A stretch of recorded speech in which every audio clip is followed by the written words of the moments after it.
CMS Student News.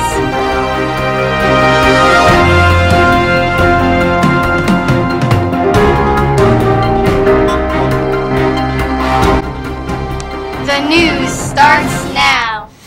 Good evening, CMS. I am Miss Palermo, and this is my PE partner, Mr. Penny, reporting for a CMS News special event. We would like to welcome you to our open house.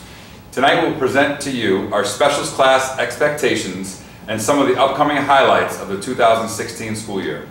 In this segment, we will explore our CMS music program and CMS physical education classes.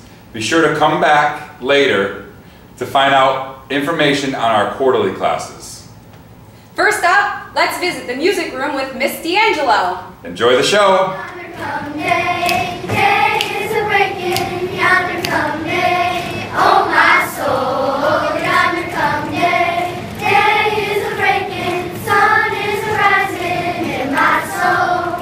Yonder come day, day is a breaking. Yonder come day, oh my soul. Hi, I'm Miss D'Angelo and I teach chorus and general music. A summer's disregard, a broken bottle top, and a one-man soul. They follow each other on the wind, you know, 'cause they got nowhere to go. That's why I want you to know I'm starting with the man in the mirror. In chorus, students are graded on participation, so that's being prepared for class with a pencil and singing consistently and putting in effort every class period. They will also be graded on periodic singing exams as well as music theory tests. The concert dates are listed on the district calendar as well as on my school website. Just a rundown though, the winter concert is December 14th and the spring concert is May 17th. General music, students are graded on their participation and effort throughout class, and they have different focuses on world music and different genres of music. So 6th grade, they focus on Native American music as well as musical theater. 7th grade studies jazz, and 8th grade gets to learn how to play ukuleles. So that's it. Hello again, this is Miss Palermo, And Mr. Penny? and we're just going to go over some of our grading requirements and dress requirements for our physical education class this year. Okay, each day your child comes to physical education, they get a daily grade. It can be 100, it could be a 75, it could be a 50, a 60, or a 0. The grade depends on if they're prepared for class with a change of gym clothes, if they participate to the best of their ability in gym class, and the other grades, I guess, if they're not prepared for gym, they would have to sit out with what we do a writing packet, and that would be they'd get 50% credit. Now they have a choice to do that or not. If they want to just choose to sit out and watch, they can do that, but they'll also be getting a 0. The children were all told this year that if your grade is not 100 on Power School, then you'll be explaining to your parents why. So they know that. We ask that when they walk through the doors of the gym, that they just participate to the best of their ability. They don't have to be a superstar athlete. We want them just to give their best. And proper dress clothes is required just for the success of our physical education class. So we'd like a t-shirt, a change of shorts, and some good sneakers that the kids can run around in moving comfortably. We don't want anything too tight, too short. We ask that your student be in the locker rooms before the bell rings. We already talked about being prepared with a change of clothing. Really, the minimum requirement is a fresh, dry, clean t-shirt and some deodorant. Stick deodorant, no sprays, because we know what that can turn into in the locker room. Bringing personal property into the locker room is at their own risk. They were told that they have some choices. They can leave it in their school locker locked up. They can leave it in our office, one of our offices, and we'll lock it up for the gym period. Or they can put it in a gym locker and put a lock on that as well. But it's at their own risk. If they choose to just get dressed, leave it laying around on a bench or something, and someone comes in the locker room that wasn't in our class, for example, if someone forgot their lunch from a previous class and the custodian lets them in the gym, in the locker room, then things could go missing. So that's at their own risk. After school for sports, we really recommend having a lock for their locker that they're going to use. Please remove jewelry before class. We do not allow gum chewing in gym. And at the end of class, remain in the locker room until the bell rings. Any medical excuse notes that come to Miss Palermo or myself, we always send them to the nurse. If you send your child to school with a note that says, they sprained their ankle at football last night, obviously they didn't see a doctor. We trust that it's a legitimate note. We send it to the nurse, she evaluates it, and she'll decide whether they can sit out or not. And we also ask the students to be responsible. Their behavior is responsible, all aspects of gym. In the locker room, in the gym, outside, going to those places, transition in and out, in the hallway, getting a drink at the water fountain and all that stuff. Okay, we've sent this packet home with all of our students, and we hope that you guys have seen these, signed them, and your students have returned them, hopefully by next week, the latest. We'll be moving on to our next section. Thank you, and see you later. Well, I hope you enjoyed your visits to your child's music and physical education classes. Be sure to come back for the second part of our program where we will visit your child's 4 quarterly classes. Thank you, parents. Remember to return for the second part of our show. Make sure you're on time. I'm talking to you in the back there. Try to be on time for part 2.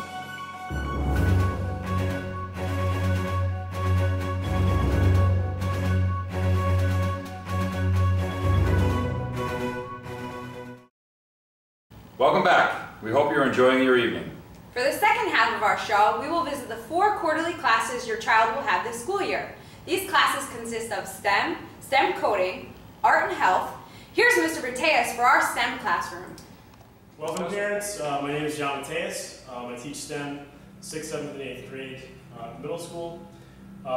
Basically what we do is we start off teaching STEM through robotics in 6th grade, where students make 2 different robots that can cover topics like speed, torque, traction, things like that. They drive the robots around in groups based off of instructions. If you look on the board real quick, you can see an example of what we did today, which is where we take exploded view drawings and then make them come to life by assembling different parts together to make robotic assemblies. In 7th grade, students build bridges out of balsa wood that they design on paper. They do hand drafting, they draw to scale, and then they build up on as a template. And then we test them to see how much weight they can hold. They do that, and then they also do a search and rescue robot that they build in 7th grade for their second project. In 8th grade, we do another robotics project that's customized that they design in groups.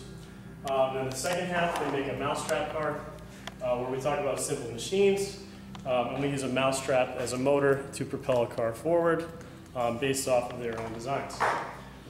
Very briefly, I just want to let parents know that 7th and 8th graders can sign up for Robotics Club, and this is an example of our robot that we made after school.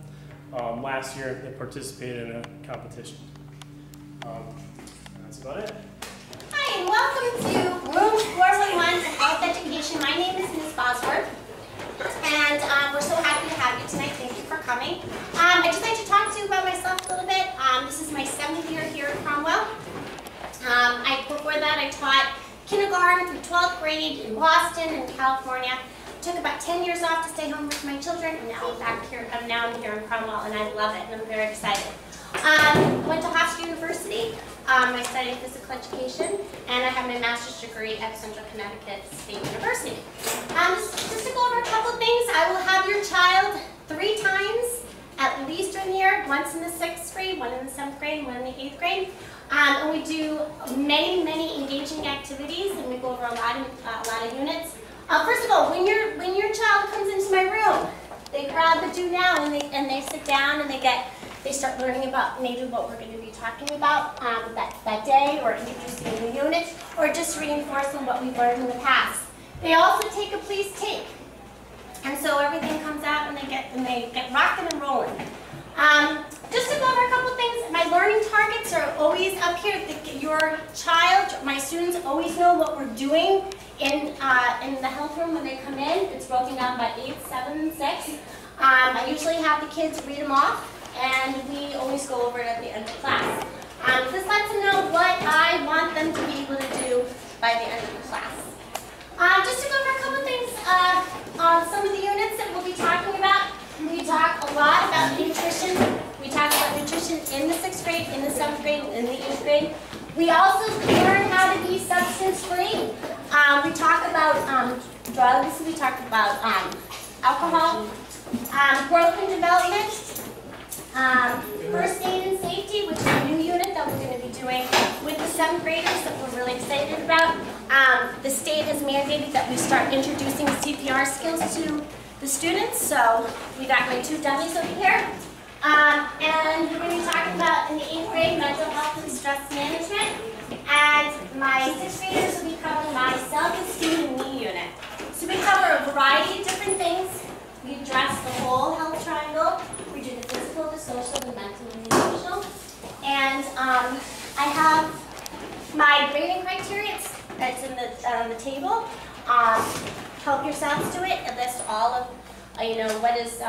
what my class expectations are. And if you have any questions, please feel free to email me. I will get back to you as of that day. And my grading criteria is on your website. Thank you very much for coming. Hello, I'm Mr. Kiss, and welcome to STEM Coding. This is a relatively new class. It started just last year. In this class, students learn computer programming or coding. Over the course of the year, or the quarter, students will learn to write 2 computer languages, JavaScript and HTML. They'll do web design using a language called HTML. Each week, students work on programs in which they have to write code in order to complete them. The main goal of the class is to expose the students to the world of computer science. Most people believe that computer programming is only for super nerds like Bill Gates and Steve Jobs and Mark Zuckerberg. I try to show students, like anything else, that they can actually learn to do it, and it's not as hard as people believe. Although your child might not start a Facebook or $1 billion computer company in their garage, they're going to learn the same basic skills that real programmers use, and they're going to see that this is something that they can continue doing in high school and college and even in their careers, as there's such a demand for people who know this skill. And this is just a start or a foundation of something that I think is really important. CMS News, take 1. Action. So the other project we do in this class is we produce a weekly television show called CMS Student News. It streams every Friday morning on the internet. It's generally produced by the 8th graders in my class, but 6th and 7th graders can play a role in it too. Basically, the news highlights all of the great students and staff here at Cromwell Middle School, the great events, whether they be sporting events or extracurricular activities, or even just events that occur within different classrooms. It's a great way to find out what's going on around the school, and I encourage you to check it out Friday morning. Hi, my name is Mr. Glow, and I'm the art teacher here at Cromwell Middle School. Right now, our 6th and 7th and 8th graders are all doing some drawings, and we're going to hopefully dive into some clay and other things later on in the semester. Few things that I have about my class. I know everyone isn't an artist, but as long as you're putting in the work, participating, and putting in some effort, you should do fine in my class. If a student ever is kind of struggling, I will email home. I do like to talk with you guys and kind of make plans along each other. As long as you're being safe, respectful, and participating, there's no problem in art. Hopefully we get a lot of creative, artistic works that I can display in the school as well as in my room. If you have any questions, feel free to email me. Thanks. The specials also like to give the students the opportunity to participate in the gobble games, reindeer games, dodgeball tournament, and other activities. Thank you for your time. We're looking forward to a great year with our students.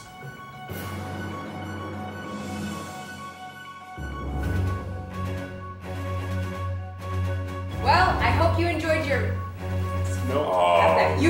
John, that's totally John's. It was gone off the screen before I could even read it. You can still see it. No, It was gone. we couldn't. No. Thank you, parents. Remember to return for the second. Thank you, parents. Remember. We're not moving anymore. She's laughing. I'm sorry. I wasn't ready.